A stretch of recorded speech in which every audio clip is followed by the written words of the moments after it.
All right, welcome to another edition of the Running with the Mustangs, the show that is dedicated to the people, places, and things going on at Strongsville High School.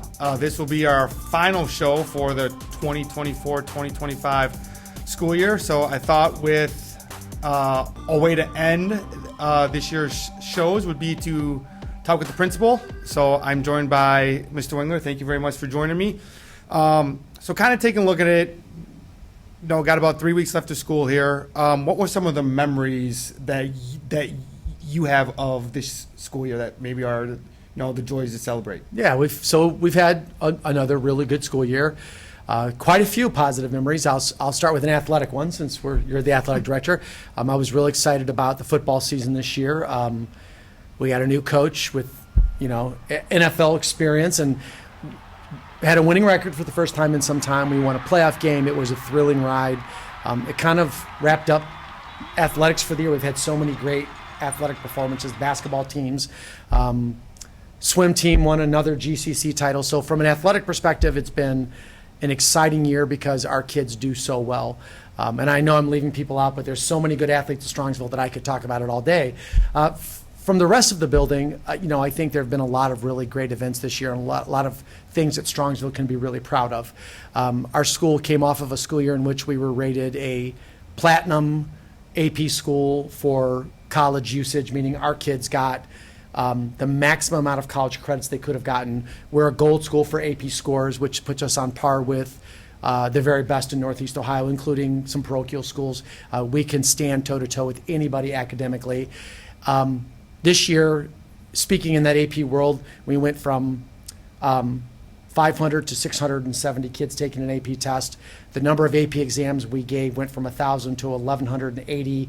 We're seeing tremendous growth in our high-level, high-achieving kids. And, in a world in which you live now and you hear bad news all the time, if you walk the halls with me sometimes and you walk the halls of Strongsville High School, you realize how many bright, hardworking, amazing kids there are, and that, maybe the news doesn't always represent what we're seeing in our professional life, which is there's smart kids at this school that are doing amazing things.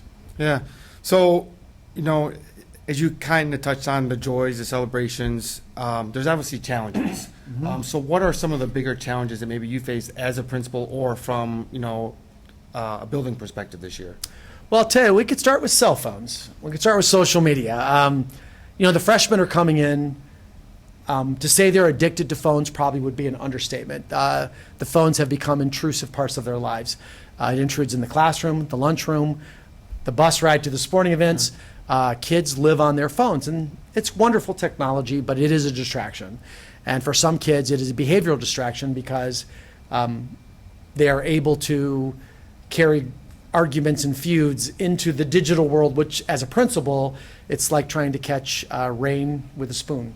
It's hard to enforce because it goes on at their homes, it goes on at their jobs, and it has definitely changed the attention span and the way kids need to be engaged in school.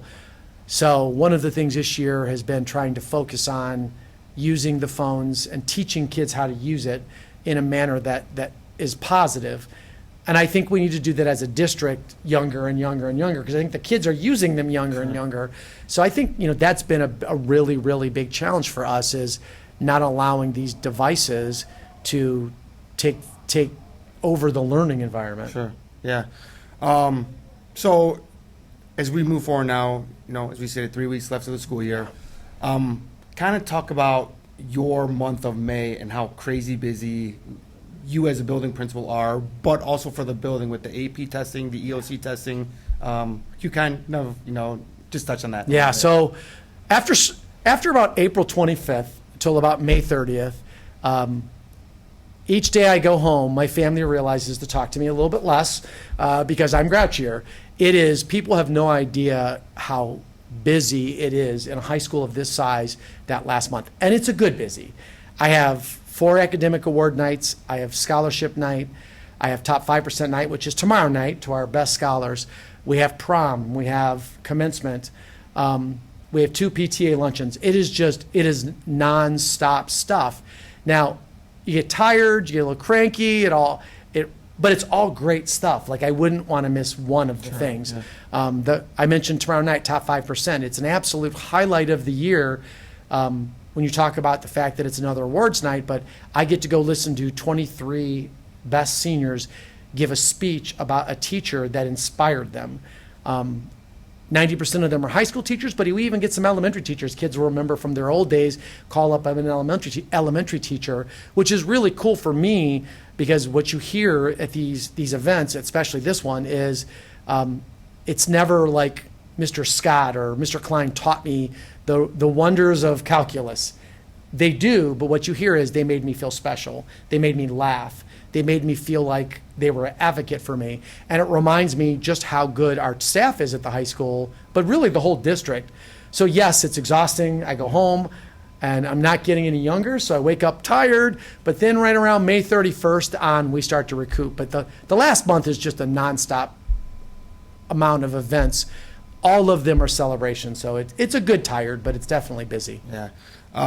So obviously wrapping up the 2024-2025 school year is, the big graduation ceremony. Yeah. How is it different than in years past, and exactly what's that going to look like this year for our seniors? Yeah, so we're trying something different this year. We're doing commencement on a Thursday evening. It's on May 22nd, 6:30 p.m. here at the high school. So we love having commencement here. We think it should be here. There used to be at Cleveland State before I came here. My daughter just graduated from Cleveland State in December. My niece is graduating from there. Westlake's class, like 260 kids. It is a humongous venue. The lighting is terrible. It's not in Strongsville. I love it here in our hometown. I mean, I live in Strongsville. I think it should be here. Now, one of the issues, though, 2 of the last 3 years, though, it was really hot. When my middle daughter graduated in 22, it was like 84 degrees, which means on the field was like 90. And it was hot. So in an attempt to enjoy the wonderful facility we have here in Strongsville and not bake in the sun, we're going to try to have it on the Thursday evening at 6:30. This allows for families to go have dinner in Strongsville after the event, and then they have the whole weekend to celebrate with their families, and that's Memorial Day weekend, so it's a nice long weekend to celebrate. So far, the feedback has by and large been very positive, but I'm hoping the community likes the way that we're doing it, and we'll get to celebrate the wonderful commencement of the class of 25, but we will also still maybe not get too burnt on the top of our head. Sure. Appreciate you taking time out. It's been, as you can tell, a very busy month of May. It has. But also a very, very successful school year for us. As I always like to end each and every segment with a fun question. So this one, as you being a former basketball coach, I want to ask you, Cavs or Pacers, and why? I'm going to go with the Cavs, and I'm going to say because the Pacers beat them in game 1 and shot 56% from 3, and we shot under 20%. I think they had rust.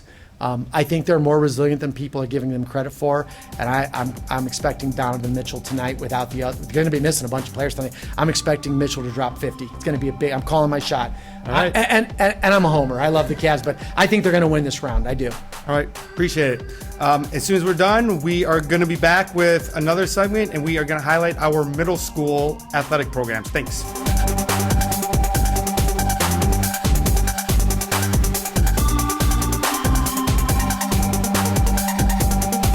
Alrighty, welcome back to the second half of our Running with the Mustangs show.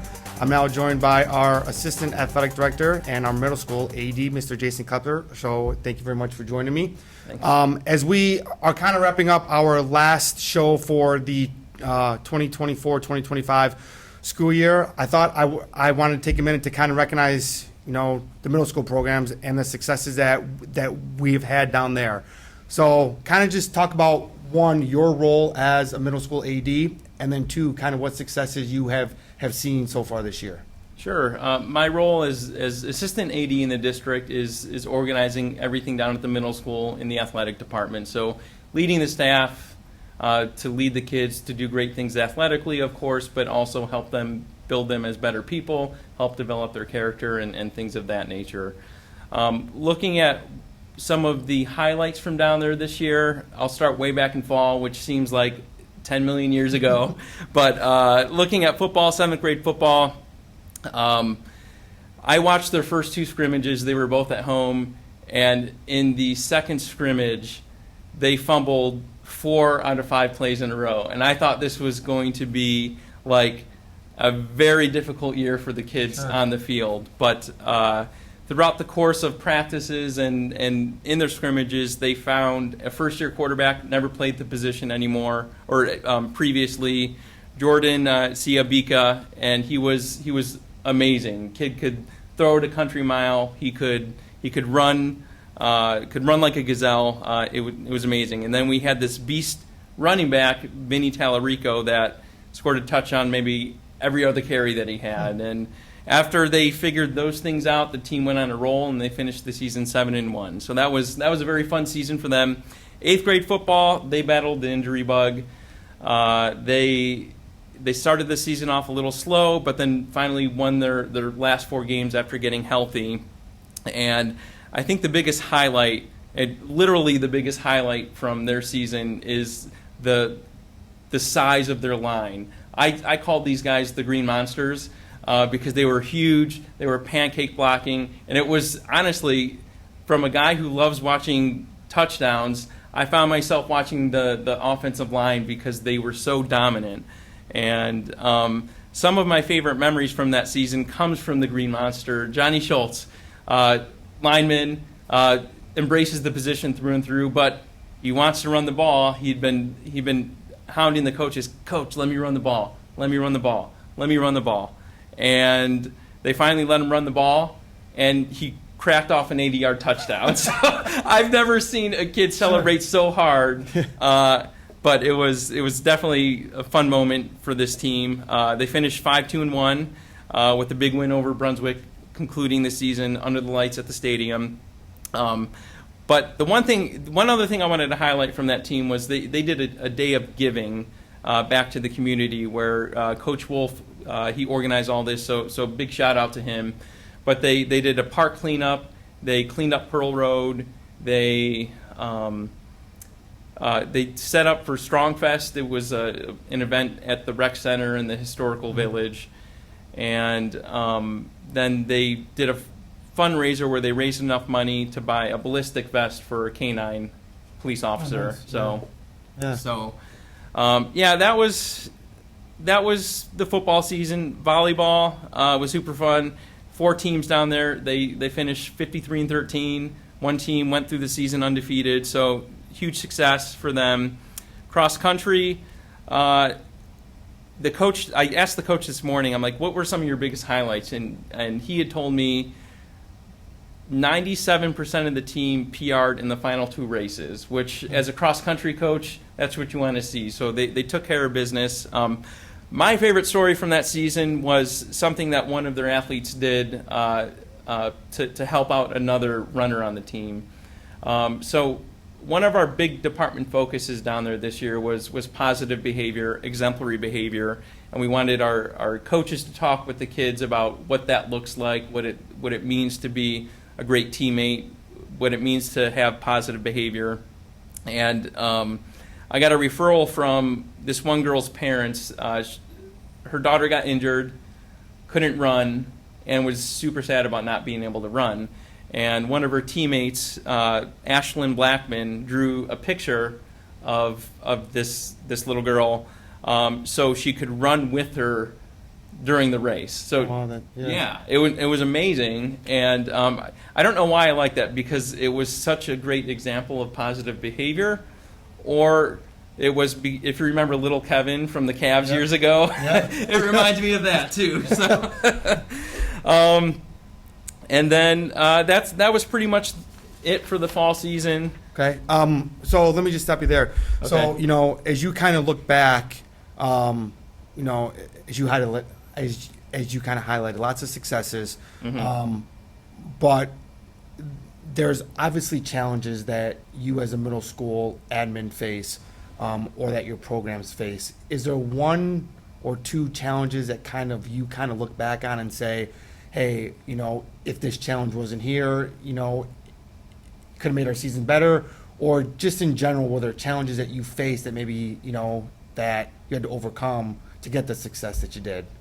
Yeah, I think any middle school parent, any middle school teacher, admin would tell you the biggest challenge day to day is just managing the behavior at the schools. And we had moments where a kid did something either in school or on the practice field where they ended up having to miss a game as a result. So I think the challenge with that, obviously, is if they're one of your best players, you're hurting from an athletic standpoint. But culturally, what that built around the team was hey, they're talking about positive behavior. We obviously know we shouldn't do bad things, and this is something that we really need to focus on as kids and athletes in order to, number one, stay on the field, but two, it's just the right thing to do. Yeah. So as you kind of transition from fall, to winter, and then the spring, what successes have you seen with basketball, wrestling, track and field, or even our middle school softball program that's a club team right now? Sure. So I got a list of stuff on here. I'll just roll through this. So for boys basketball, they finished the season 28-14. Girls basketball finished 35-15. Going back to the positive behavior stuff, as we went on through the school year, we noticed some momentum building, so we doubled down on our efforts with that. And throughout, one of the things I've been most proud of the entire school year is the number of positive referrals we got, obviously from the coaches on the teams, but in addition to that, we had bus drivers giving us positive referrals towards athletes, cafeteria workers, teachers, of course. But my proudest moment of the year was after we played a game in Menor, and the very next day I see the Menor AD calling me. And as an AD, so many things are going through your mind. One of them is like, what did we do? What trouble did we cause? Yeah.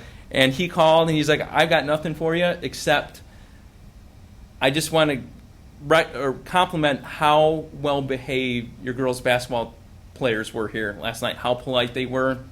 And we all get positive referrals all the time, but to get that unsolicited from an employee and an AD at another school district was something that I couldn't be any prouder. Sure. Awesome. Yeah. Wrestling, they had the season of dreams. I thought this team was the NWO rolling through WCW. They literally won every single tournament they were in. Their biggest tournament was a 40 or so team tournament out in Twinsburg called the TAB tournament. They won that. Team had never won that tournament before, and then they qualified 5 kids for states. Oh, wow. That's incredible. Yeah. And a lot of young, student athletes coming up now, for us to look forward to.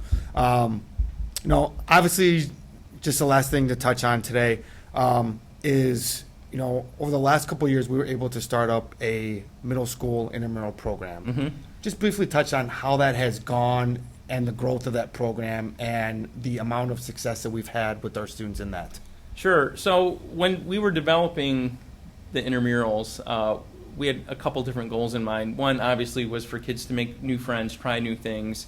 But another part of that was to help support our athletic programs that don't have feeder systems. So one, obviously, is cross-country and track. There's no youth program in town. So in the spring, in the fall, we always have a session of something running club, whatever it might be. And ever since we started doing that, our numbers in cross-country in particular have doubled. Our numbers in track went from like 120, 30 kids. Now every year we have about 200 kids. So as an athletic director, one thing that we always want to do is impact as many kids as possible. And obviously athletics is our vehicle to do so. And just to have that many more kids, there's a lot of factors into that, but to have that many more kids come out as a result from intramurals was pretty incredible. And of course, we do basketball tournaments Sure. and bowling and all those other things. But one of the things that I'm most proud of is that participation in the running sports. Kind of looking forward now too. You touched on winter sports, but talk about spring sports a little bit with track and field as well as a middle school softball team. Sure. So we've got the beast of a track team with 200 middle schoolers all in the same spot at the same time, which is pretty scary at the same time, but it's pretty awesome.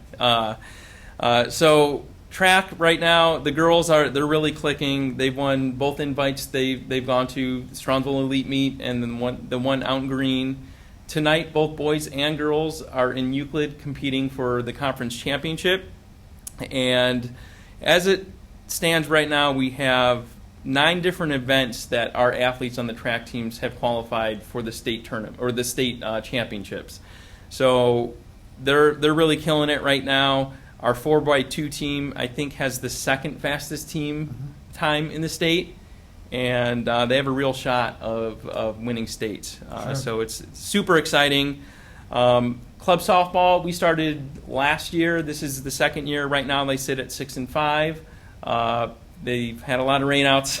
It's been a really rainy season, but the two standouts from the team right now. There's so many. It's hard to pick just 2. I asked the coach, I'm like, who's hot right now? Who's playing well? He's like, I can't just pick one. I'm like, well, give me at least 2. Sure. So I want to shout out Alyssa Agbuya.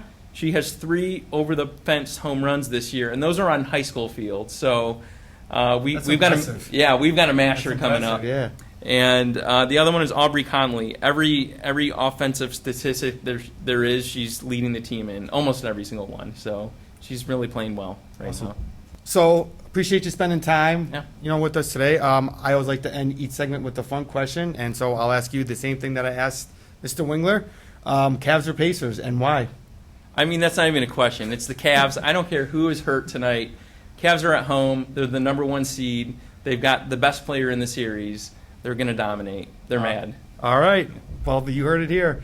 So appreciate you guys joining us. And as we kind of look back on this year's shows, I do want to thank all of our student athletes, coaches, and our admin and staff who had joined us. I want to also send a very good thank you to Mr. Scott Benson as well as Mr. Dan Faust for always helping us out with this show. So as we look to build on this for next year, I thank you all for joining us this year, and I'll see you next year. Thanks.